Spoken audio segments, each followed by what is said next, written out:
Welcome to another session on the concept of planning in management. In this session, we will be discussing the elements of planning and the essential requirements of an effective plan.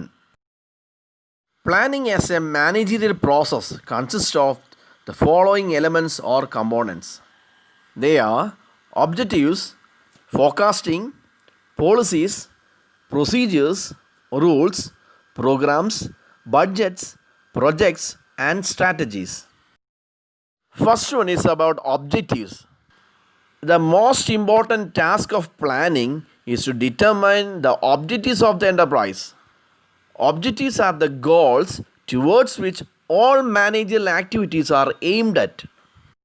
All planning work must explain in clear terms about the objectives to be realized from the proposed business activities. ഒരു എൻ്റർപ്രൈസിൻ്റെ ലക്ഷ്യങ്ങൾ നിർണ്ണയിക്കുക എന്നതാണ് പ്ലാനിങ്ങിൻ്റെ പ്രധാന ദൗത്യം. എല്ലാ managerial പ്രവർത്തനങ്ങളും ലക്ഷ്യമിടുന്നത് ലക്ഷ്യസ്ഥാനം കൈവരിക്കുക എന്നുള്ളതാണ്. എല്ലാ പ്ലാനിംഗ് പ്രവർത്തനങ്ങളും നിർദ്ദിഷ്ട ബിസിനസ് പ്രവർത്തനങ്ങളിൽ നിന്ന് കൈവരിക്കേണ്ട ലക്ഷ്യങ്ങളെക്കുറിച്ച് വ്യക്തമായ വിശദീകരണം നൽകണം. The second element is forecasting. Business forecasting is an act of predicting the future economic conditions on the basis of past and present information. As future is always uncertain, there is a need of organized system of forecasting in a business. രണ്ടാമത്തെ element പറയുന്നത് forecasting അല്ലെങ്കിൽ പ്രവചനം. പഴയതും നിലവിലുള്ളതുമായ വിവരങ്ങളുടെ അടിസ്ഥാനത്തിൽ ഭാവിയിലെ സാമ്പത്തിക സ്ഥിതി പ്രവചിക്കുക അല്ലെങ്കിൽ മുൻകൂട്ടി കാണുന്ന ഒരു പ്രവൃത്തിയാണ് ബിസിനസ് ഫോർകാസ്റ്റിംഗ്. ഭാവി എല്ലായ്പ്പോഴും അനിശ്ചിതത്വത്തിനായതിനാൽ ഒരു ബിസിനസ്സിൽ പ്രവചനത്തിൻ്റെ ഓർഗനൈസ്ഡ് സിസ്റ്റം ആവശ്യമാണ്. The third element is policies. A policy is a deliberate system of principles to guide decisions and to achieve the outcomes. A policy is a statement of intent and is implemented as a procedure or protocol. In other words, policies are statements or principles that guide and direct different managers at various levels in decision making. Policies അഥവാ നയങ്ങൾ തീരുമാനങ്ങൾ നയിക്കുവാനും ഫലങ്ങൾ കൈവരിക്കുവാനുമുള്ള തത്വവ്യവസ്ഥയാണ് നയങ്ങൾ. നയമെന്ന് പറയുന്നത് ഉദ്ദേശത്തിൻ്റെ പ്രസ്താവനയാണ്. ഇത് ഒരു നടപടിക്രമം അല്ലെങ്കിൽ പ്രോട്ടോക്കോളായി നടപ്പിലാക്കുന്നു. മറ്റൊരു വിധത്തിൽ പറഞ്ഞാൽ തീരുമാനങ്ങൾ എടുക്കുന്നതിന് വിവിധ തലങ്ങളിൽ വ്യത്യസ്ത മാനേജർമാരെ നയിക്കുവാനും ഡയറക്റ്റ് ചെയ്യുവാനുള്ള പ്രസ്താവനകൾ അല്ലെങ്കിൽ തത്വങ്ങളാണ് നയങ്ങൾ. Next element is procedures. It is an established way or official way of doing something. The manner in which each work has to be done is indicated by procedures laid down. The procedures outline a series of tasks for a specified course of action. There may be some confusion about the policies and procedures. Policies provide guidelines to thinking and action, but procedures are definite and specific steps to thinking and action. For example, the policy may be the recruitment of personnel from all parts of the country, but the procedures may be to advertise and invite applications and to take interviews and offer appointments to the selected personnel. Procedures അഥവാ നടപടിക്രമങ്ങൾ എന്തെങ്കിലും ചെയ്യുന്നതിനുള്ള സ്ഥാപിതമായ അല്ലെങ്കിൽ ഔദ്യോഗിക മാർഗമാണിത്. ഓരോ ജോലിയും ചെയ്യേണ്ട രീതി വ്യക്തമായി നടപടിക്രമങ്ങളിൽ സൂചിപ്പിക്കുന്നു. പ്രൊസീജിയേഴ്സിൽ ഒരു നിർദ്ദിഷ്ട പ്രവർത്തനത്തിൻ്റെ നിരവധി ടാസ്കുകളുടെ രൂപരേഖ നൽകുന്നു. പോളിസീസും പ്രൊസീജിയേഴ്സും തമ്മിൽ ചില ആശയക്കുഴപ്പങ്ങൾ ഉണ്ടാകാം. എന്നാൽ പോളിസീസ് എന്ന് പറയുന്നത് ചിന്തിക്കുന്നതിനും പ്രവർത്തിക്കുന്നതിനുള്ള മാർഗനിർദ്ദേശങ്ങൾ നൽകുന്നു. പക്ഷേ പ്രൊസീജിയേഴ്സ് എന്ന് പറയുന്നത് ചിന്തയ്ക്കും പ്രവർത്തനത്തിനും കൃത്യമായതും നിർദ്ദിഷ്ടവുമായ ഘട്ടങ്ങളാണ് അല്ലെങ്കിൽ സ്റ്റെപ്പുകളാണ്. ഉദാഹരണത്തിന് പോളിസി എന്ന് പറയുന്നത് രാജ്യത്തിൻ്റെ എല്ലാ ഭാഗത്തു നിന്നുള്ള ആളുകളെ നിയമിക്കുന്നതായിരിക്കാം. എന്നാൽ പ്രൊസീജിയറുകൾ അല്ലെങ്കിൽ നടപടിക്രമങ്ങൾ എന്ന് പറയുന്നത് പരസ്യങ്ങൾ നൽകുകയും ആപ്ലിക്കേഷൻ സ്വീകരിക്കുകയും ഇൻ്റർവ്യൂസ് നടത്തുകയും അതുപോലെ തന്നെ തിരഞ്ഞെടുത്ത ഉദ്യോഗസ്ഥർക്ക് നിയമനം നൽകുകയും ചെയ്യുക എന്നതാണ്. Next is about the rules.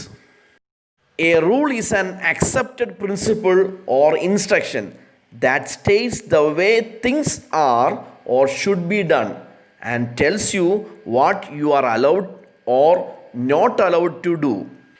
A rule specifies necessary course of action in a particular situation. It acts as a guide and is necessarily in the nature of a decision made by the management authority. In short, we can say that rules are generally accepted principles. Rules അഥവാ ചട്ടങ്ങൾ എന്ന് പറയുന്നത് സ്വീകാര്യമായ ഒരു തത്വം അല്ലെങ്കിൽ നിർദ്ദേശങ്ങൾ. കാര്യങ്ങൾ ചെയ്യുവാനും എങ്ങനെ ചെയ്യണമെന്നും വ്യക്തമാക്കുന്നു. ഇതോടൊപ്പം നിങ്ങൾക്ക് അനുവദനീയമായതോ ചെയ്യാൻ അനുവാദമില്ലാത്തതോ ആയ എന്താണെന്ന് നിങ്ങളോട് പറയുന്നു. ഒരു നിയമം ഒരു പ്രത്യേക സാഹചര്യത്തിൽ ആവശ്യമായ പ്രവർത്തന ഗതി വ്യക്തമാക്കുന്നു. അതുപോലെ തന്നെ ഇതൊരു ഗൈഡായി പ്രവർത്തിക്കുകയും ചെയ്യുന്നു. Next element about programs. Programs are the precise plan of action or activities followed in proper sequence in accordance with the objectives, policies, and procedures. Programming involves dividing into steps the activities necessary to achieve the objectives, determining the sequence between two different steps, fixing a performance responsibility for each step, determining the requirements of resources, time, finance, etc., and assigning definite duties to each part. Objectives, policies, procedures എന്നിവയ്ക്ക് അനുസൃതമായി കൃത്യമായ ക്രമത്തിൽ പിന്തുടരുന്ന പ്രവർത്തനങ്ങളുടെ കൃത്യമായ പദ്ധതികളാണ് പ്രോഗ്രാമുകൾ. Programming ലക്ഷ്യങ്ങൾ കൈവരിക്കുന്നതിനായി ആവശ്യമായ പ്രവർത്തനങ്ങൾ ഘട്ടം ഘട്ടങ്ങളായി വിഭജിക്കുക, വ്യത്യസ്ത ഘട്ടങ്ങൾ തമ്മിലുള്ള ക്രമം നിർണ്ണയിക്കുക, ഓരോ ഘട്ടത്തിനും പ്രകടന ഉത്തരവാദിത്തം നിർണ്ണയിക്കുക, റിസോഴ്സസ്, സമയം, ധനകാര്യം മുതലായവയുടെ ആവശ്യകതകൾ നിർണ്ണയിക്കുക, അതുപോലെ തന്നെ ഓരോ ഭാഗത്തിനും കൃത്യമായ ചുമതലകൾ നൽകുക എന്നിവ ഉൾപ്പെടുന്നു. Next about budgets. A budget is a financial plan for a defined period, often for 1 year. Budget means an estimate of men, money, materials, and equipment in numerical terms required for the implementation of plans and programs. Thus, planning and budgeting are interlinked. Budget indicates the size of the program, and it also serves as the very important device for control. ബഡ്ജറ്റുകൾ എന്ന് പറയുന്നത് ഒരു നിശ്ചിത കാലയളവിലേക്കുള്ള സാമ്പത്തിക പദ്ധതികളാണ്. പലപ്പോഴും ഒരു വർഷമായിരിക്കാം. പ്ലാനുകളും പ്രോഗ്രാമുകളും നടപ്പിലാക്കുന്നതിന് ആവശ്യമായി സംഖ്യ കണക്കനുസരിച്ച് മെൻ, മണി, മെറ്റീരിയൽസ്, എക്യുപ്മെൻറ്റ്സ് എന്നിവയുടെ കണക്കാണ് ബഡ്ജറ്റ്. അങ്ങനെ പ്ലാനിങ്ങും ബഡ്ജറ്റിങ്ങും പരസ്പര ബന്ധിതമാണ്. ഒരു ബഡ്ജറ്റ് പ്രോഗ്രാമിൻ്റെ വലുപ്പത്തെ സൂചിപ്പിക്കുന്നു. അതുപോലെ തന്നെ ബഡ്ജറ്റ് ഒരു പ്രധാനപ്പെട്ട നിയന്ത്രണ ഉപകരണമായും പ്രവർത്തിക്കുന്നു. Another element about projects. A project is a single-use plan which is a part of the general program. A project contains series of tasks that need to be completed in order to reach a specified outcome.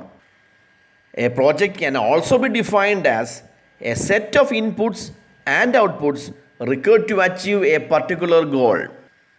For example, developing a new product or service, constructing a building or facility, etc. ഒരു പൊതുവായ പ്രോഗ്രാമിൻ്റെ ഭാഗമായ ഒറ്റത്തവണ ഉപയോഗ പദ്ധതിയാണ് project. ഒരു നിർദ്ദിഷ്ട ഔട്ട്കമ്മിൽ എത്തുവാൻ പൂർത്തിയാക്കേണ്ട ടാസ്കുകളുടെ ഒരു ഓർഡറാണ് പ്രൊജക്റ്റിൽ അടങ്ങിയിരിക്കുന്നത്. അതായത് ഒരു നിർദ്ദിഷ്ട ലക്ഷ്യം കൈവരിക്കുന്നതിന് ആവശ്യമായ ഇൻപുട്ടുകളും ഔട്ട്പുട്ടുകളുടെയും ഒരു കൂട്ടമായി ഒരു പ്രൊജക്റ്റിനെ നിർവചിക്കാം. ഉദാഹരണത്തിന് ഒരു പുതിയ ഉൽപ്പന്നമോ സേവനങ്ങളോ വികസിപ്പിക്കുക, ഒരു കെട്ടിടമോ ഫെസിലിറ്റിയോ നിർമ്മിക്കുക തുടങ്ങിയവ. Finally, about the strategies.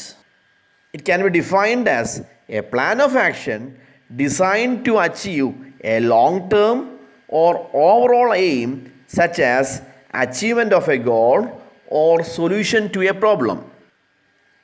Strategies can be adopted from the competitive point of view as well as from the point of view of employees, customers, suppliers, and government. The best strategy of planning from the competitive point of view is to know about the planning secrets of the competitors and to prepare its own plan accordingly.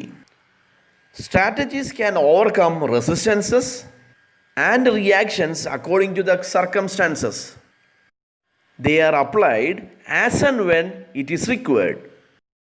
Strategies അഥവാ തന്ത്രങ്ങൾ ഒരു ലക്ഷ്യത്തിൻ്റെ നേട്ടം അല്ലെങ്കിൽ ഒരു പ്രശ്നത്തിനുള്ള പരിഹാരം പോലെയുള്ള ഒരു ദീർഘകാല അല്ലെങ്കിൽ മൊത്തത്തിലുള്ള ലക്ഷ്യം നേടുന്നതിനായി രൂപകൽപ്പന ചെയ്ത പ്രവർത്തന പദ്ധതിയാണ് സ്ട്രാറ്റജീസ് അഥവാ തന്ത്രങ്ങൾ.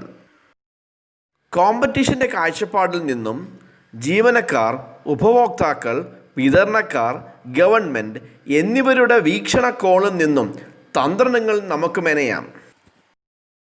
കോമ്പറ്റീഷൻ്റെ കാഴ്ചപ്പാടിൽ നിന്ന് പ്ലാനിങ്ങിൻ്റെ ഏറ്റവും മികച്ച തന്ത്രമെന്ന് പറയുന്നത് എതിരാളികളുടെ പ്ലാനിങ്ങിൻ്റെ രഹസ്യങ്ങളെക്കുറിച്ച് അറിയുകയും അതിനനുസരിച്ച് സ്വന്തം പദ്ധതികൾ തയ്യാറാക്കുകയും ചെയ്യുക എന്നതാണ്.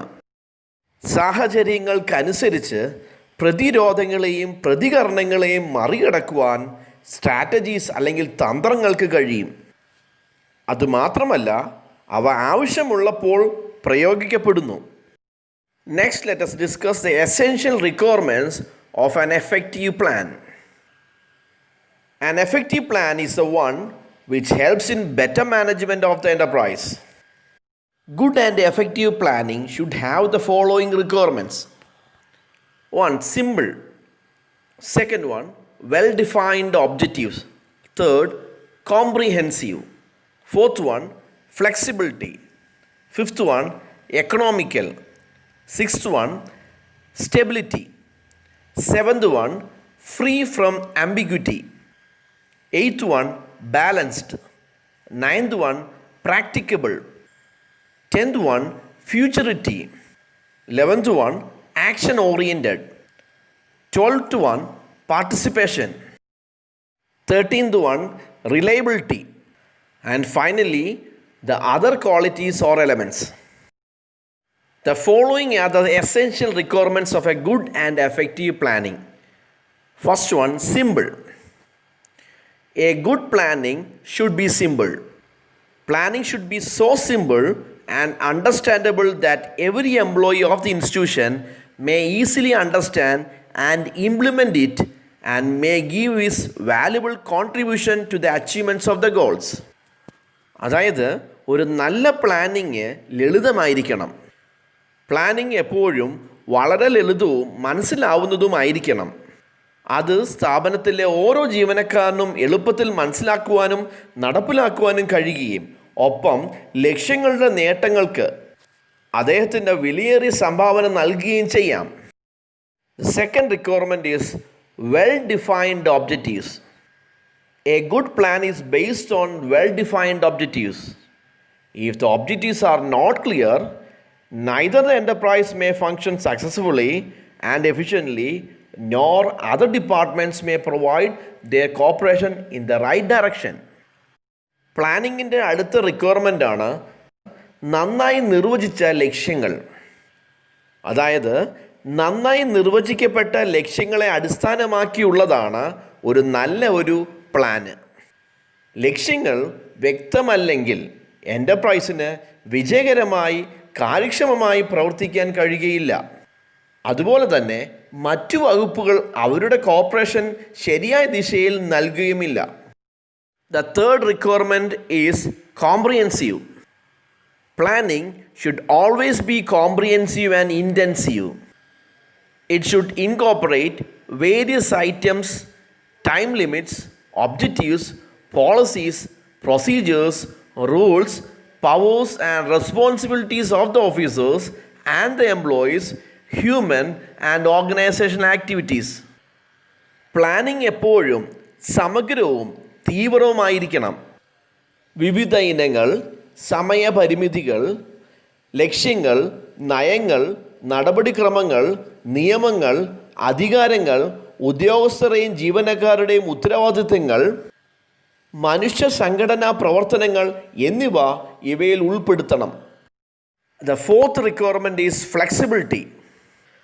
Effective planning should also have the element of flexibility. Flexibility means introducing changes according to the changed circumstances and requirements. Planning should be flexible so that the changes can be affected according to the changing circumstances and without incurring heavy financial losses. അതായത് ഫലപ്രദമായ പ്ലാനിങ്ങിന് flexibility എന്നൊരു ഘടകം ഉണ്ടായിരിക്കണം.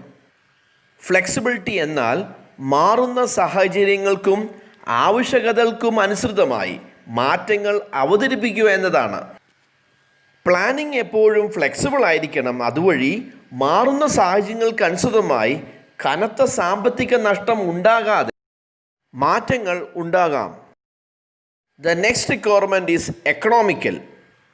We all know that the planning is a process of selections in which the best alternative is selected from the various alternatives. But according to the principle of planning, the selection process should be economical so that the objectives of the organization may be achieved at a low cost. A plan which is good but expensive is not regarded well. Planning എപ്പോഴും ചെലവ് കുറയ്ക്കുന്ന രീതിയിലായിരിക്കണം. Planning എന്നത് തിരഞ്ഞെടുക്കാനുള്ള ഒരു പ്രക്രിയയാണെന്ന് നമുക്കറിയാം. അതിൽ വിവിധ ഓൾട്ടർനേറ്റീവ്സിൽ നിന്ന് മികച്ച ഓൾട്ടർനേറ്റീവ്സിനെ തിരഞ്ഞെടുക്കുന്നു. എന്നാൽ പ്ലാനിങ്ങിൻ്റെ പ്രിൻസിപ്പിൾസ് അനുസരിച്ച് തിരഞ്ഞെടുപ്പ് പ്രക്രിയ എക്കണോമിക്കലായിരിക്കണം. അതുവഴി കുറഞ്ഞ ചെലവിൽ സംഘടനയുടെ ലക്ഷ്യങ്ങൾ കൈവരിക്കാനാകും. അതുപോലെ തന്നെ നല്ലതും ചെലവേറിയതുമായ ഒരു പദ്ധതി നന്നായി പരിഗണിക്കുകയില്ല. The next requirement is stability.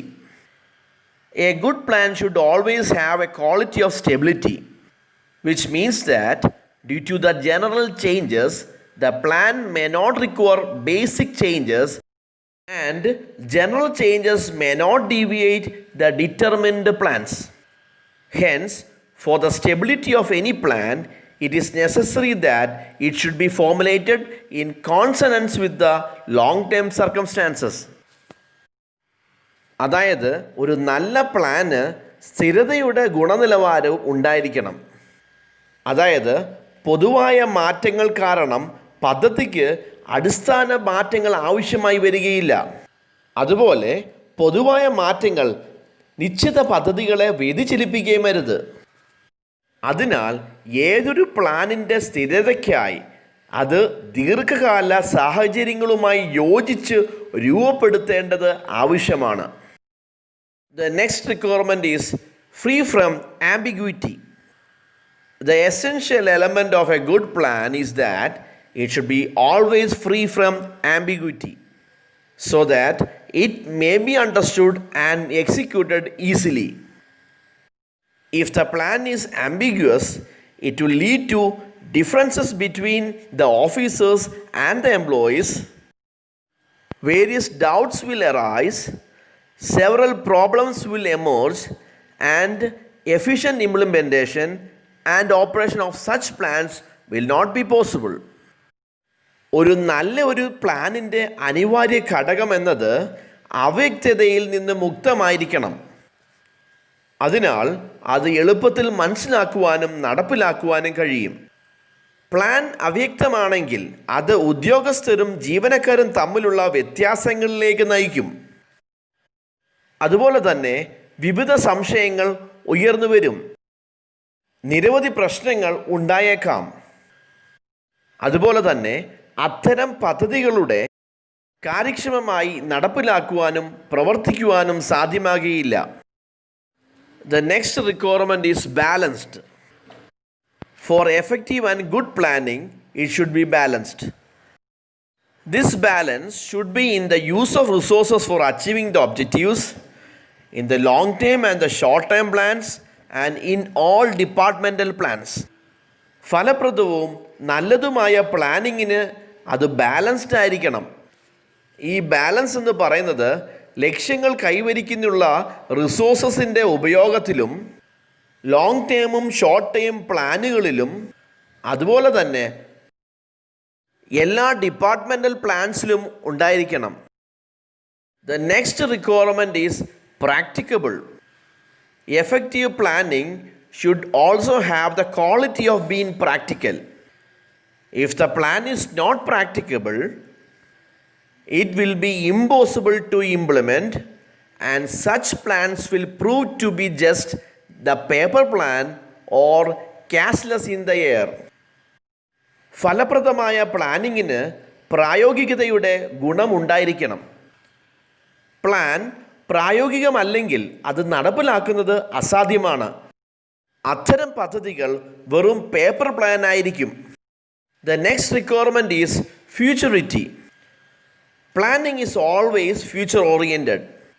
Hence, while formulating the plans, the forecast should be prepared for the future actions and activities on the basis of the data collected properly for various facts. Planning എപ്പോഴും future oriented ആയിരിക്കണം. അതിനാൽ plans formulate ചെയ്യുമ്പോൾ വിവിധ വസ്തുക്കൾക്കായി ശരിയായി ശേഖരിച്ച വിവരങ്ങളുടെ അടിസ്ഥാനത്തിൽ ഭാവി പ്രവർത്തനങ്ങൾ മുൻകൂട്ടി കണക്കാക്കാം. Next requirement is action oriented. For successful planning, it should also have the quality of being action oriented, because planning is necessary for advancing towards activeness from passiveness. വിജയകരമായ പ്ലാനിങ്ങിന് പ്രവർത്തനത്തെ അടിസ്ഥാനമാക്കിയുള്ള സ്വഭാവം ഉണ്ടായിരിക്കണം. കാരണം നിഷ്ക്രിയത്വത്തിൽ നിന്ന് സജീവതയിലേക്ക് മുന്നേറുന്നതിന് പ്ലാനിങ് ആവശ്യമാണ്. The other requirement is participation. Owners, management and subordinates all should have the participation of good planning, and they should deliberate on the important issues. Owners, management, സബോർഡിനേറ്റുകൾക്ക് എല്ലാവർക്കും നല്ല പ്ലാനിങ്ങിനുള്ള പങ്കാളിത്തം ഉണ്ടായിരിക്കണം. അതുമാത്രമല്ല, അവർ പ്രധാനപ്പെട്ട വിഷയങ്ങളിൽ ബോധപൂർവം പ്രവർത്തിക്കുകയും വേണം. Next requirement is reliability. Sufficient information, data, facts should be obtained at the proper time from reliable sources four good and reliable planning. നല്ലതും വിശ്വസനീയവുമായ പ്ലാനിങ്ങിന് മതിയായ വിവരങ്ങൾ, ഡേറ്റാസ്, വസ്തുക്കൾ വിശ്വസനീയമായ ഉറവിടങ്ങളിൽ നിന്ന് ഉചിതമായ സമയത്ത് നേടണം. Finally, the other qualities or elements are: there should be proper coordination in the short term and the long term planning. Economical, social effects should also be kept in view. Proper attention may be given to the human aspects. Plans should be logically sound.